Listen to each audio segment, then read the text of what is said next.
ፍቅር ሰው ሲሞት እንኳን አይጠፋም፣ ወደ ኋላ ይቀራል፣ እናም የማንቋቋመው ይሆናል።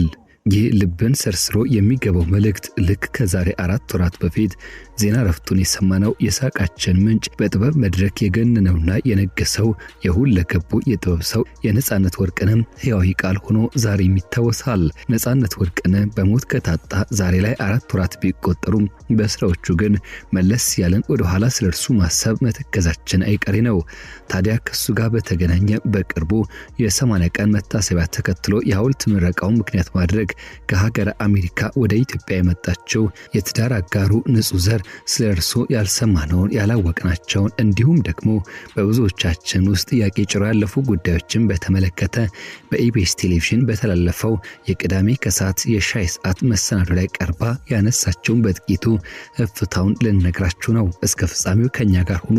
በቆይታችን እርሷ ያነሳቻቸው ስለ ነጻነት ያልተሰሙ ጉዳዮችን፣ ስለ ፍቅራቸው እንዲሁም ከልፈቱ በኋላ አነጋጋሪ ስለነበሩ ጉዳዮች በጥቂቱ እንቃኛለን። እስከ ፍጻሜው ከኛ ጋር ሁኑ።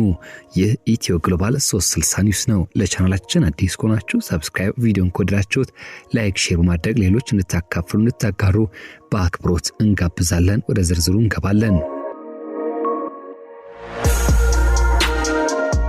ታሙ ሞተ መባል አይፈልግም።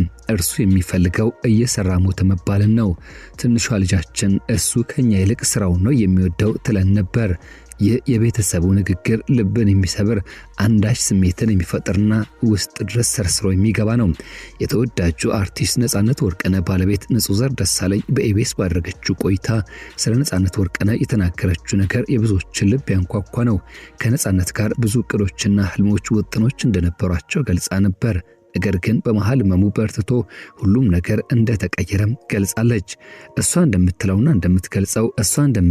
ነጻነትን ሁሉንም ትተ ወደ አሜሪካ መጥተህ ሕክምናን ተከታተል ብላ ብዙ ጊዜ ጠይቃው ነበር። ነገር ግን እሱ የሰጣት መልስ ታሙ ሞተ እንዲባል አይፈልግም፣ እየሰራ ሞተ እንዲባል እንጂ ስትል ገልጻለች። ንጹህ ዘር እንዳስታወሰችው ከሆነ ነጻነት ሰዎችን ማሳቅና ማዝናናት ከልቡ ይወድ ነበር። ሰዎች ደስ ሲላቸው እሱም ደስ ይለው ነበር። እንዳለውም በመጨረሻው ለቀረጻ ለመሄድ የተዘጋጀ ሳለም ድንገት እንዳረፈ ይታወቃል አለች። ስራውን በፍቅር የኖረና ለሰዎች ደስታ ራሱን የሰጠ ሰው ነው ነጻነት ወርቅነህ። አካሉ ቢለይም በብዙዎች ዘንድ ግን ትዝታው ቀርቷል።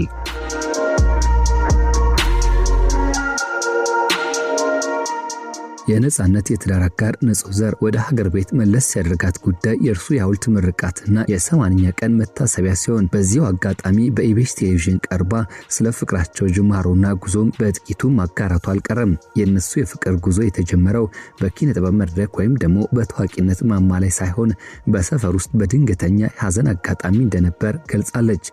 ንጹህ ዘር ከነጻነት ጋር በ1997 ዓ.ም መጀመሪያ ላይ ሲተዋወቁ አንድም የኪነ ጥበብ ስራውን አይታ እንደማታውቅ ገልጻለች። እሱ ደከመኝ ሳይል ያለማቋረጥ ሲያወራ እሷ ደግሞ በጥሞና የምታዳምጥበት ያ የቅንነትና የጓደኝነት ጅማሬ በኋላ ላይ ወደ ጽኑ ትዳርና 3 ልጆችን ወደ ማፍራት ተሻግሯል። ንጹህ ዘር ወደ አሜሪካ ካቀናች በኋላ ፍቅራቸው በባህር ማዶ ቀጠለም። በዚያን ጊዜ ዛሬ እንዳለው የቪዲዮ ጥሪና ማህበራዊ ሚዲያ አልነበረም፣ በስልክ ነበር የምናወራው።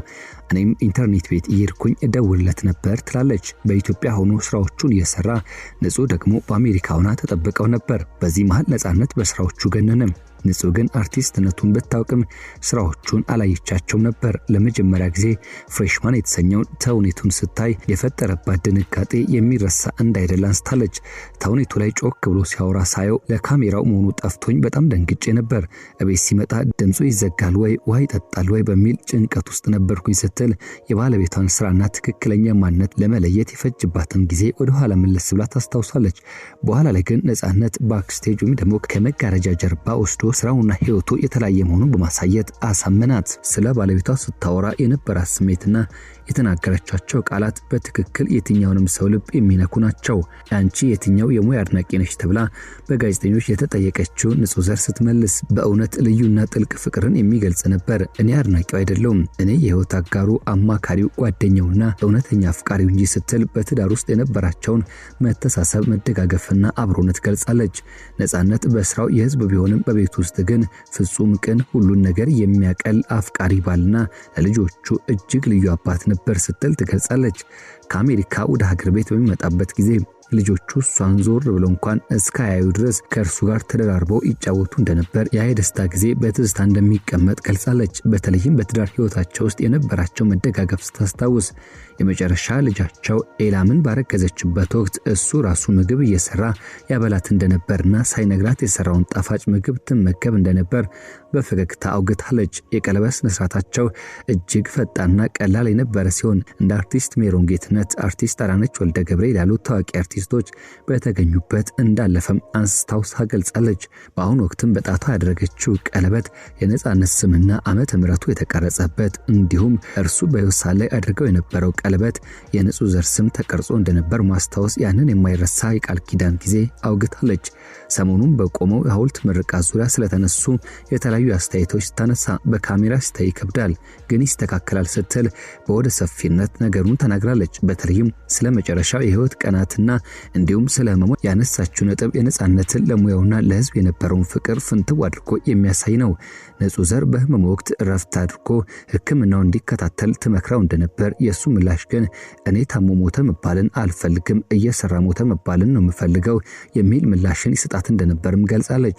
እስከ መጨረሻው አስተንፋሱ ድረስም ህዝቡ ለማስደሰት ሰውን ለማሳቅና ስራውን ለመስራት የነበረው ቁርጠኛነት በእውነት ያስመሰግናል ስትልም ገልጻለች።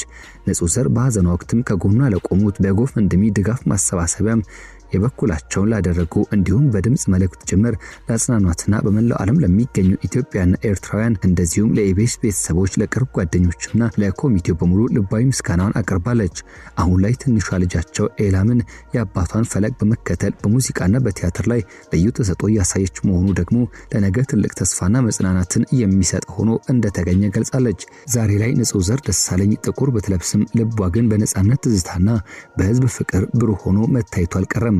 ነጻነት ወርቅነህ በኢትዮጵያ ኪነ ጥበብ ጉዞ ውስጥ የሳቅና የቁም ነገር ምንጭ ነበር። ፈጣሪ ያጽናሽ የሚለው የብዙዎች ጸሎትና ነጻነት አይረሳም የሚለው የህዝብ ምስክርነት ለንጹህና ለልጆቿ ትልቅ ቅርስ ሆኖ ዘላለም ይቀመጣል። ነጻነት በስራዎቹ በልጆቹና በንጹህ ጥንካሬ ውስጥ ለዘላለም ሕያው ሆኖ መኖሩም አይቀሬ ነው።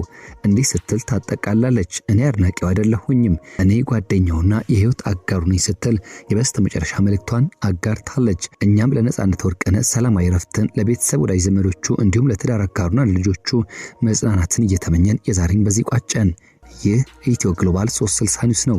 ለቻናላችን አዲስ ከሆናችሁ ሰብስክራይብ፣ ቪዲዮን ከወደዳችሁት ላይክ፣ ሼር በማድረግ ሌሎች እንድታካፍሉ እንድታጋሩ በአክብሮት ጋበዝን።